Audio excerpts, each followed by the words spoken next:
天一亮，我回驿站。要去长安，就一定会经过土林。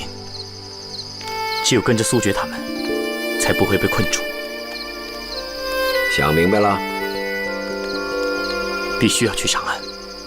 哼，这个时候再回彪国，一来一去，就算动骑兵、快马加鞭，也不一定赶得上苏爵他们。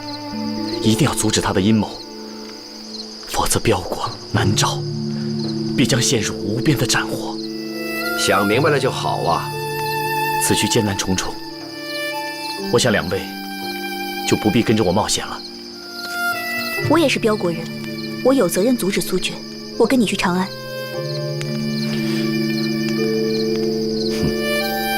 我们同路。对了，殿下，你和夏大哥是什么时候商量好假穿琵琶骨的？我们所有人都被你们俩骗了。我一直都不相信夏大侠他会害我，所以我请他配合我演了这出戏。你们俩私下商量的？不用商量。你们两个先出去，我有话要问他。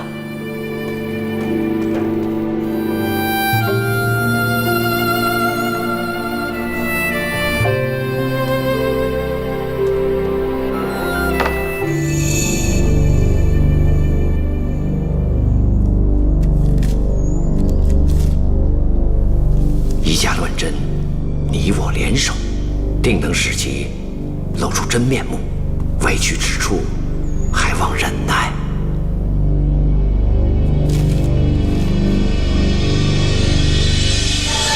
这么说，你早就开始怀疑苏爵了？我怎么会怀疑自己的兄弟？但是有一件事，我始终不明白。在彪国的时候，叶沙罗救我们用的迷药，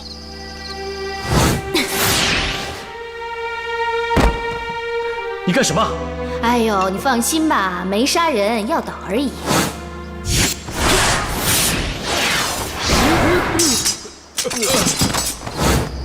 一吸就倒。当时我就觉得，叶沙罗这个迷药应该不简单。然后在瑞里，我又见到了同样的东西。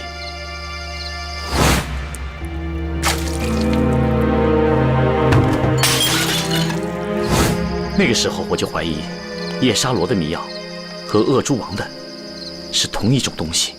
叶沙罗和恶蛛王互有来往？看上去不像，所以我没有在意。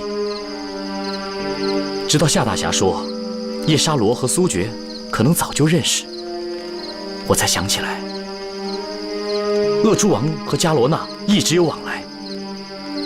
恶蛛王的迷药很可能献给伽罗娜一点儿，所以这些迷药苏爵也能拿到，而叶沙罗的迷药其实是苏爵给他的。他们一路都在救我，所以我没有怀疑。请夏大侠配合我演戏，只是为了看看他们的反应。谁知道苏爵居然如此狠心，这么多年，我居然像傻瓜一样，完全被他给骗了。因为你太信任他了。还是要多谢夏大侠，要不是您想出和唐皇有仇的借口，我还真找不出一个理由请人穿您的琵琶骨。不是借口，是真的。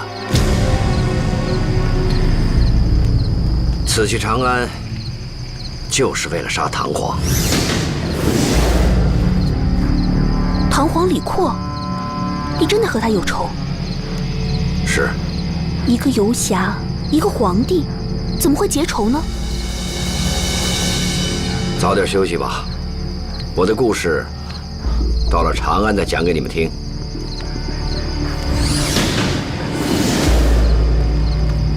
别担心，就算我刺杀唐皇，也不会连累彪国。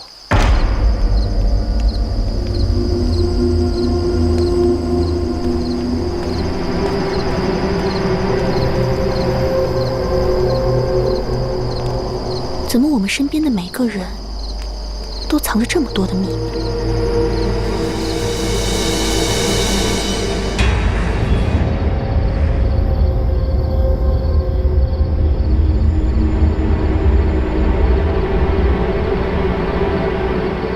我虽然恨你入骨，但在生死之前，我还是想叫你一声我的儿子。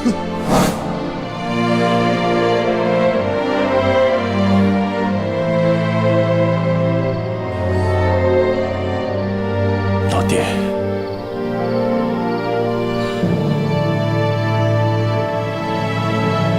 对不起。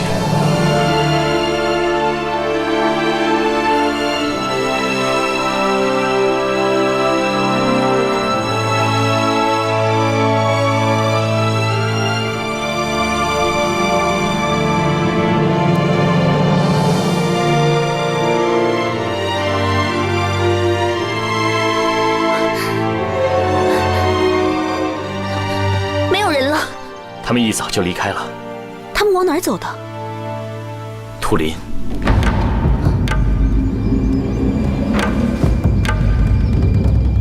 后面发现一座新坟，上面的名字是加罗纳。加罗纳死了。是苏爵杀的。不管是谁杀的，现在已经没有人可以阻止苏爵的野心了。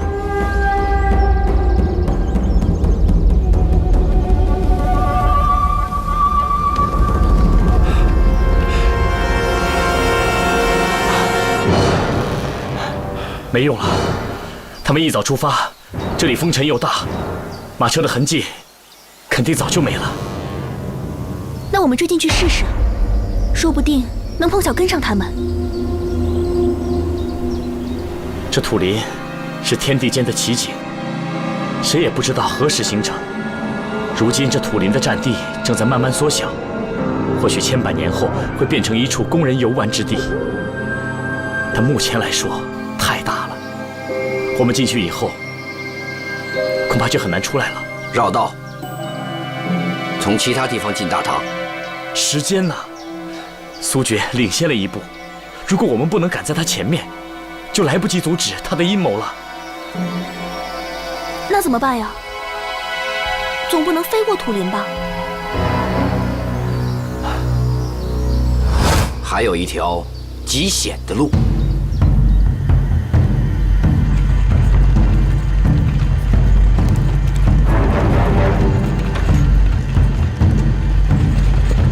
少主，水。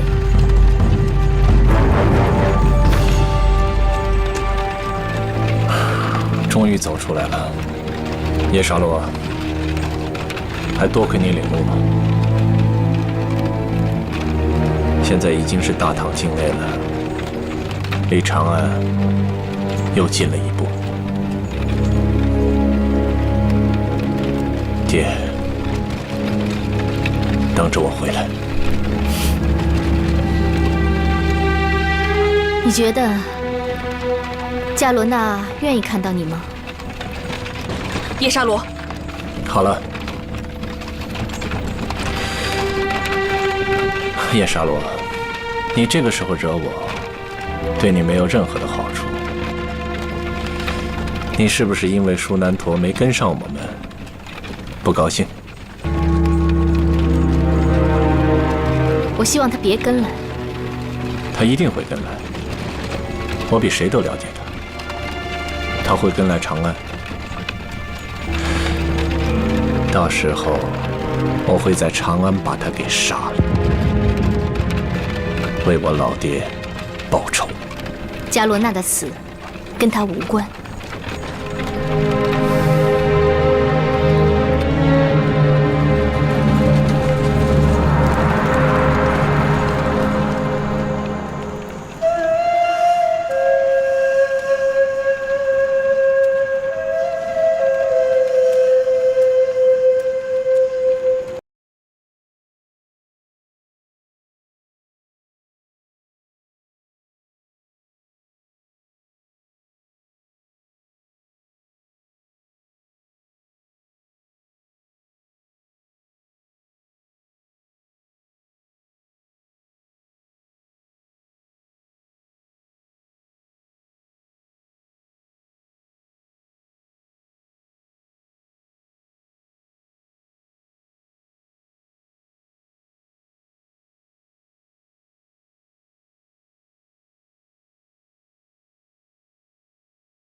那你打算怎么对付苏决？走一步看一步。现在有叶沙罗在苏决身边，他一定能帮到我们。叶沙罗一心喜欢苏决，他要享受他的荣华富贵，怎么可能帮我们？真是不懂女人。什么意思？他如果真像他那么说的，他为什么会冒这么大的险救你？如果他一心投靠苏决，那这神骨他根本就不会还给你。你是说？他这样说，只是不想你跟上来。他怕苏决伤害你。那他为什么不跟我走？这个我也不知道，不过我相信，他一定有他自己的理由。王子殿下，我也是女人，我不会看错的。他心里有你。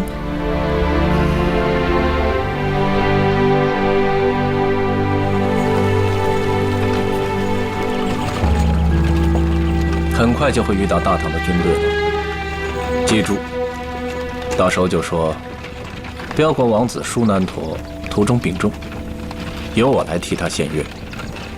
放心吧，少主，乐团里都交代过了，不会说漏嘴的。少主，我们不提舒难陀不就行了？就说是您一直带队。可是我们途经南诏啊，南诏王一谋寻，会把乐团的名单报给大唐。不过还好，南诏王不会亲自去大唐。别忘了你答应我的，到了长安告诉我亲生父母的下落。放心，虽然你一直在坏我的事，可是我这个人就这样，信守承诺。少主，您不是一直说神骨是重要之物吗？可是现在神骨在舒难陀手里，那我们怎么办？我不都说了吗？舒难陀一定会追去大唐，到时候神骨一定会落到我的手里。神骨有那么重要吗？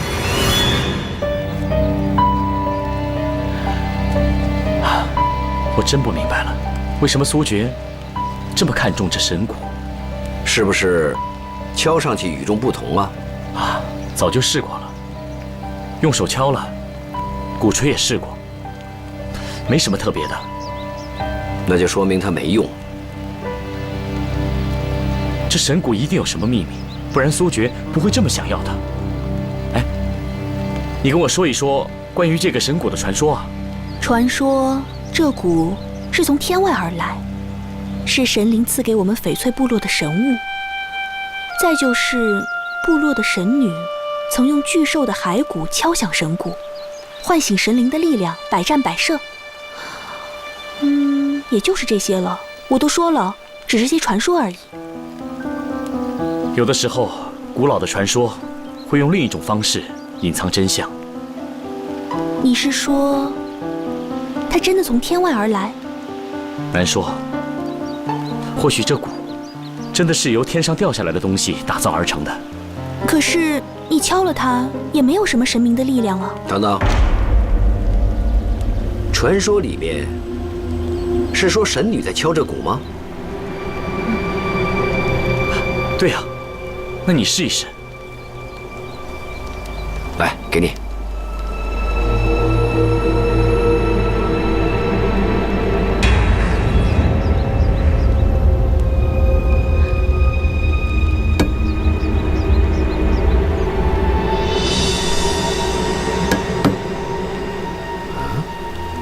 什么都没有啊！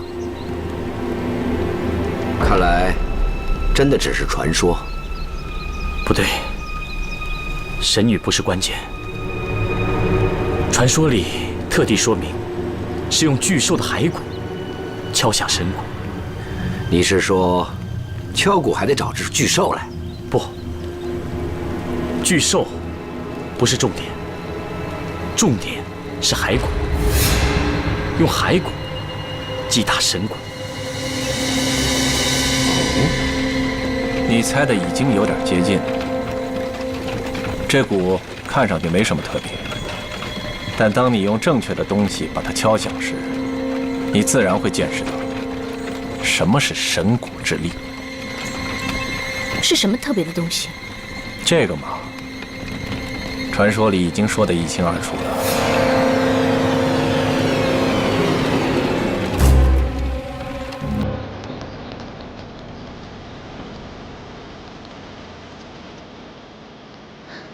夏大哥怎么还不回来？不会出什么事吧？我回来了。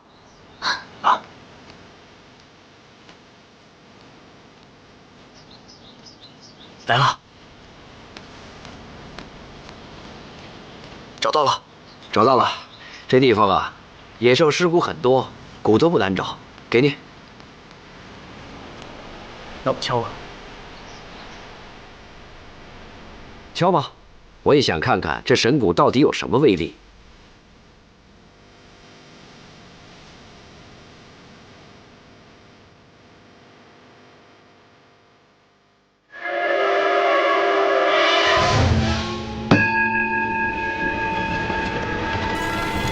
你还没说呢，那股究竟有什么奇特的法力？当你用正确的方式敲响它时，你会知道答案。神神秘秘的，你知道答案？我当然知道，那你干嘛不说？我没法信任你。不过你也别急，等我得到神骨，在大明宫把它敲响时，你就会知道答案。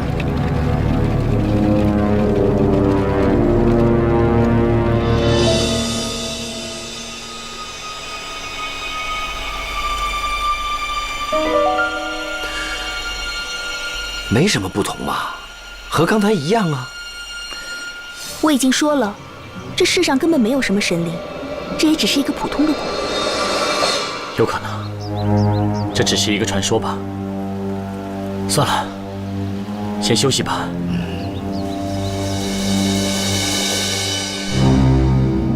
我们都错了。怎么了？神灵已经出现了，就在我们眼前。火堆，看火堆。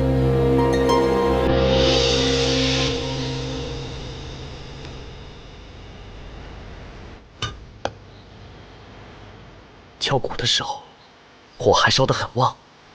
然而现在，你是说神灵的力量让火堆更快熄灭了？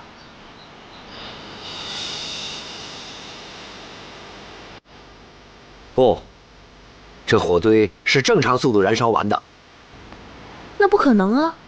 刚才挺多柴火的，要烧完怎么也得半个时辰啊！我们就敲了一下鼓，一眨眼的时间呢？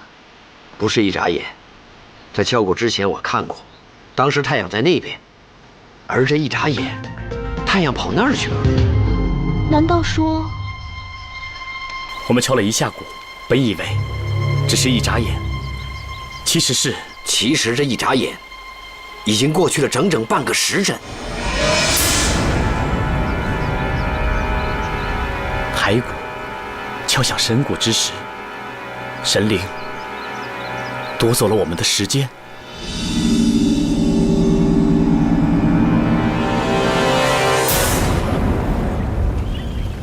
少主，前方。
会不会我们搞错了？不可能，敲鼓的时候火堆绝对没灭，太阳的位置也不对呀。也就是说，这蛊真的夺走了我们一段时间，而我们却丝毫没有察觉。有可能是。难道说这世上真的有神灵？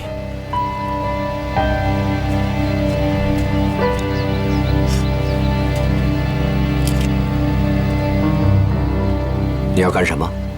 这世上根本没有什么神灵。你自己不也是翡翠部落的神女吗？正因为我是神女，所以我才更明白，这世上并无神灵。从小到大的祭祀祈求，从来没有过任何回应。那些神灵、妖魔，不过是人心的苦求。可是只有神灵才能夺走时间，这是蛊的神奇之处，你也见识了。那就让我们来看看，这蛊到底是不是有神灵。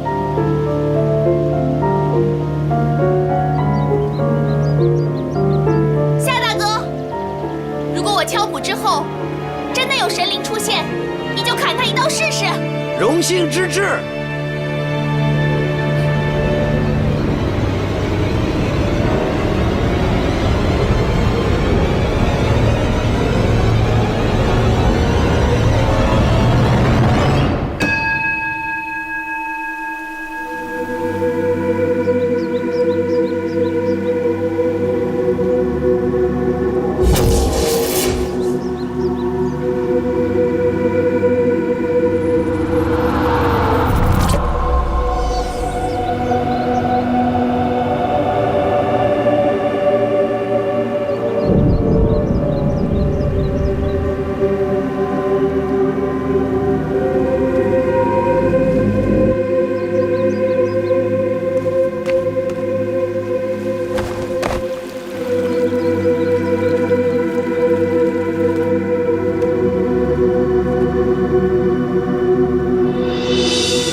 殿下，夏大侠，你刚才不在那儿吗？你怎么在这儿？他怎么了？蓝马山弟，夏大哥，你怎么过来的？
就感觉鼓声一响，然后你就出现在我的身边了。我也是。正像蓝马山弟所说，没有鬼神。这神鼓敲响之时，在小范围内可以迷人心智。刚才鼓响之时，我站得比较远，看得很清楚。你们二位都没动。这不是鬼神之力，又是什么？《黄帝内经》曾提及祝由之术，你们可听说过？我知道，大唐名医王涛所著的医书《外台秘要》中，便非有祝由一科。这一脉相承，常有神思不属、心智异常之病。祝由术曾经用歌声、舞蹈平复心智之乱，和敲鼓有异曲同工之处。祝由，不就是巫术吗？不，绝不是巫术。这应该是用声音、动作影响神智的一种医术。现在我们还弄不清楚这里边有什么秘密。或许几千年后，应该有个真正的名字发扬光大。可这只鼓，怎么会有迷人心智的功能？或许，就像传说一样，这鼓是由天外飞来的什么奇物所造，才会有此奇效。所以，这么多年来，这鼓独一无二，无人能仿。如果这么说的话，我就知道苏爵为什么要拿这只鼓了。苏爵要在大明宫假作刺杀之举，就得带兵刃上殿。要过禁卫这一关，就要借用这神鼓之力。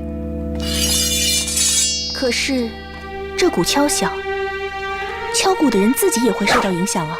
既然这是声音迷乱心智，或许有办法应付。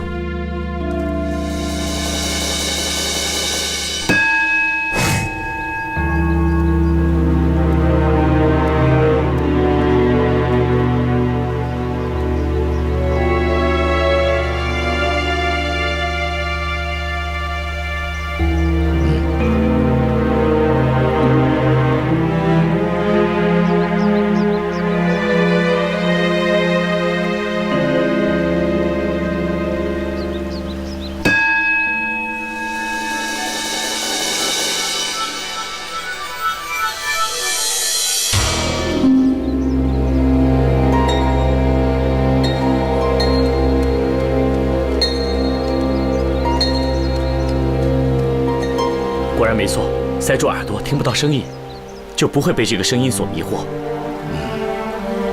那我们就不用去长安了。反正没有这鼓，苏爵就算去了长安，他也不能行刺啊。不行，就算没有神鼓，苏爵还会想其他办法。长安一定要去。只怕我们来不及追上苏爵。还有一线希望，就不可以放弃。尽力吧。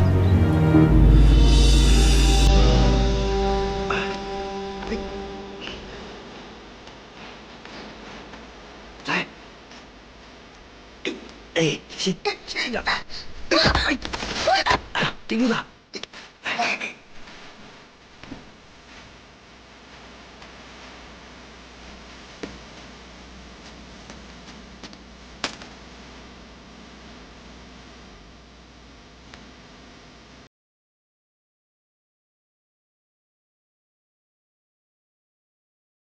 苏爵已经领先我们太多了，还有机会。灵儿已经先一步赶回长安，他看见乐团里没有我们，一定会有疑惑。可是，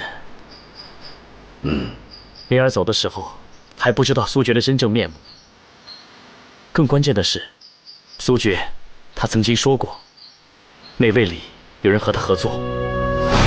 你觉得就凭我苏爵，能够知道歌房这么多秘密，能够杀得了那些内卫吗？大唐内卫里有人跟你合作，而且身份不低。海东来，只有他会如此巧合的分别出现在瑞丽和南诏。你和他合作？海东来也在回长安的路上，他如果是先到的话，灵儿会有危险。希望是我杞人忧天。走吧。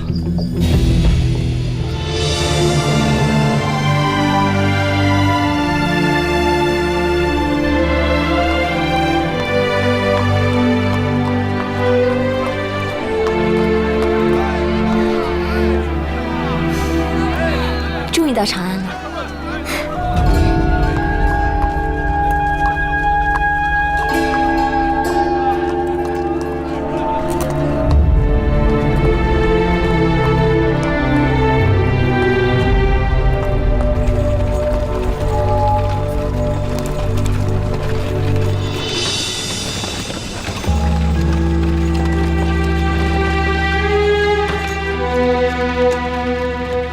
你们这样轮流守着，累不累啊？快到长安了，对你要特别小心。红泥对我冷淡点也就算了，我们两个关系不是好的吗？好什么好？你还跟我一块救过舒南陀呢。别说这个。怎么，你怕啦？你怕苏爵知道？放心吧，我不说。你想怎么样？你相信我，我从来没有骗过你。你看，我答应你不嫁给苏爵，这不全都照办了吗？接下来就要看你跟红泥谁更有本事嫁给他了。别想挑拨离间。我不是开玩笑的。啊，红泥和你，苏爵更喜欢哪一个呢？如果有一天红泥嫁给苏爵，你甘心吗？如果你嫁给了苏爵，红泥他会甘心吗？我不会听你的。好好好，我不说了，你自己想一想吧。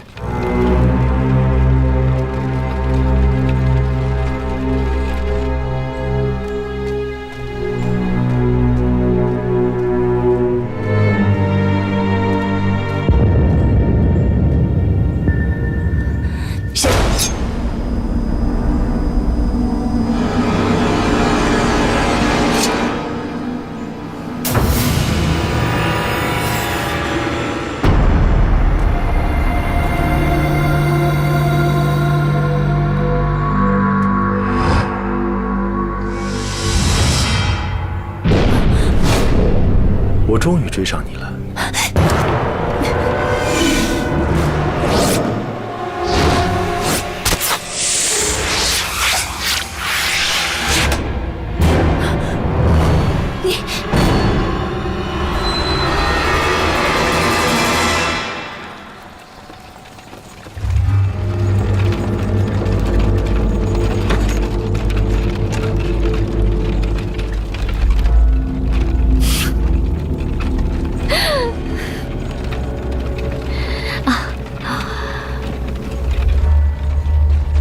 我觉得你跟苏爵比较般配。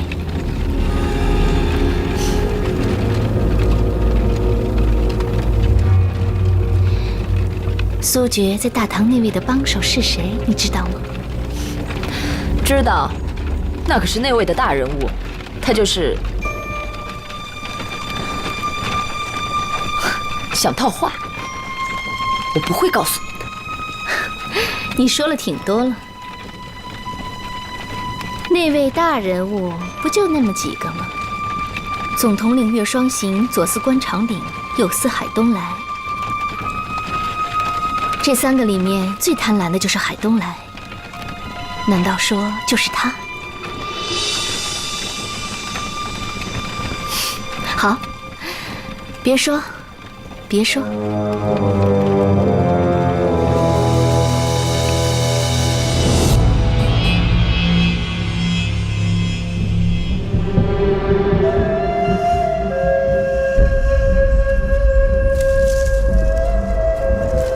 这怎么有个弩呢？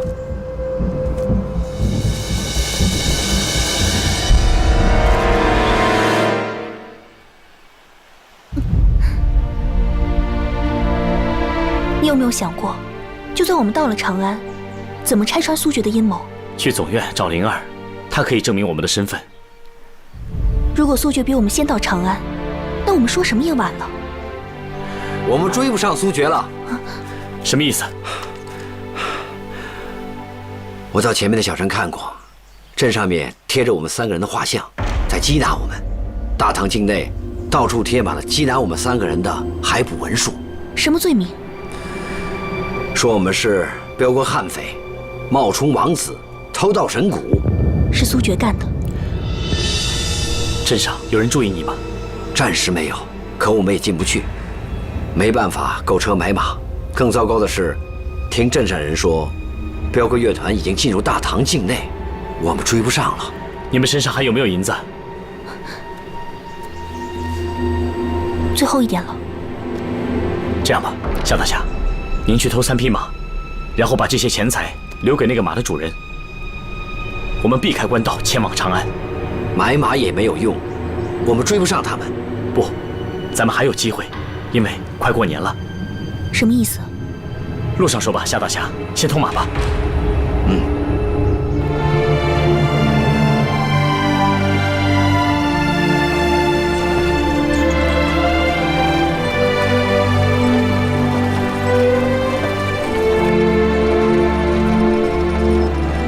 千里，终于到了。看看吧，这就是长安。9天昌河开宫殿，万国衣冠拜冕书。这是万城之城，这是天上地下最神奇的城池。这是李世民、武则天的长安，也是郭子仪、李药师的长安。多少雄主名将在这里留下他们的身影。而现在，我来了。你来送死了。对不起啊，我这个人特别爱说实话。你不看好我？先要刺杀唐皇，然后再出手营救，还要借兵杀回南诏标国。我的少主，你这简直是异想天开。哼，我当然不看好，因为只要走错一步，脑袋就得搬家。你看过我走错吗？你老爹的尸体还在土林呢。这都是舒南陀的错，不是我。啊，这么凶啊，我可害怕。我计划了这么久，绝对不许失败。这个跟我没有关系。反正到了长安，你就得把我亲生父母的消息告诉我。不急。怎么？你想反悔？如果你不兑现承诺，那我就不当第一舞姬。没了舞姬，我看你还怎么献乐？别，到时候我会把一切都告诉你的。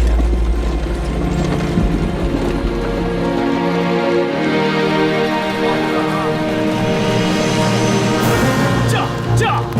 苏决现在已经到了长安了，到了也不代表就能立刻上殿献乐。谁会阻拦他？时间，如今已是正元18年正月，新年正月，朝中有许多祭祀礼仪，所以我们还有时间。驾！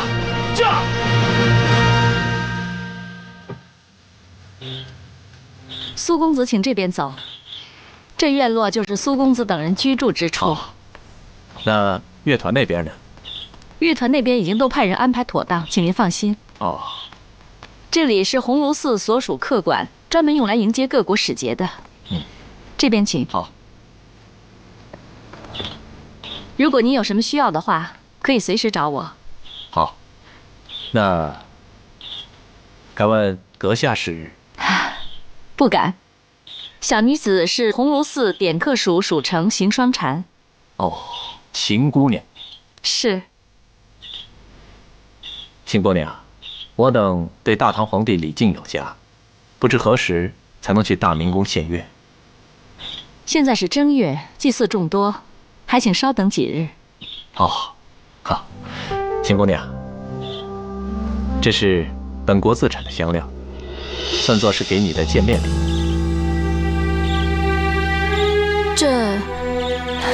这未免太贵重了吧？哎，我跟邢姑娘一见如故，这一点香料算什么？那就多谢苏公子。还望邢姑娘跟圣上递句话，就说我标国乐团正月赶到，也算有些喜庆的缘分，不如尽早去大明宫献乐，为大唐皇帝庆贺新年，添些喜气，你觉得呢？是，一定帮公子转达。那我先告退了。好，邢姑娘先去忙吧。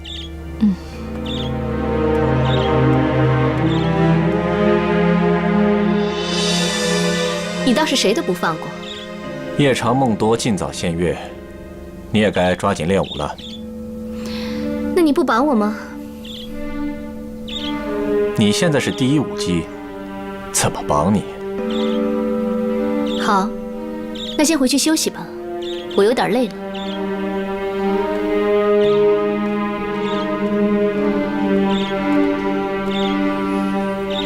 你们要给我看着他点儿，一步也不能让他离开。